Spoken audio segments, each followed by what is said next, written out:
everyone, and welcome to Huawei OptiXLive. I'm your host, Musia. Today, I'm joined by Julie Kunstler, who is a Senior Principal Analyst of Broadband Access at Omdia. We're going to talk about the industry trend of super vector. So my first question is that currently the broadband speed is skyrocketing, yet the abundant copper wire resources on current network cannot keep up. So what challenges does this pose?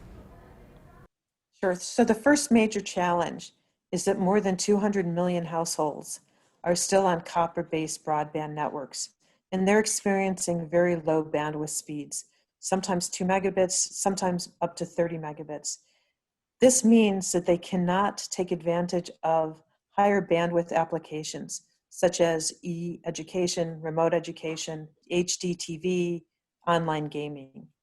Second, copper-based networks are really constrained by what we call the local loop, the copper local loop lengths. And those lengths have to be shortened to be able to provide higher copper-based bandwidth speeds. But in order to do so requires investment. And that investment concerns operators because they know that ultimately, whether in 10 years, 15 years, 20 years, they will want to go to fiber-based networks. So how can they invest now in copper and ensure that they can reuse those investments in the future? So how could traditional copper wire network quickly improve the network performance with the lowest input? There are several actions that an operator can undertake, and Huawei is helping operators be successful with this. The first is to look at their plans and to ensure that whatever investments they make in their copper network today can be reused, whether it's ductwork, fiber to the curb, deployments and such, can be reused in the future. Second, Huawei has developed software and tools so that operators can know ahead of time how much bandwidth their copper-based networks can actually support. And this is very important because there's a technology called super vectoring, which is the next stage in copper-based bandwidth upgrades.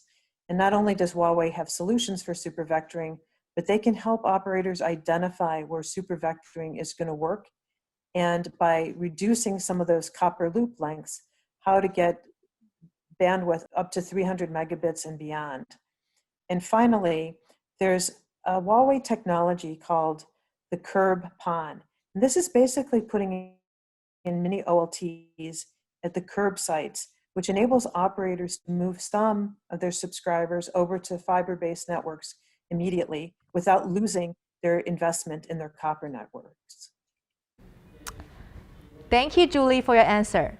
So what advice would you give to traditional copper line operators?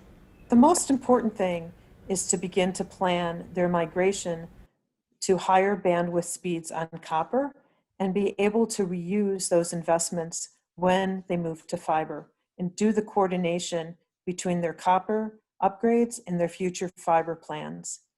The second is to reduce their copper loop lengths. And this they can do quite quickly.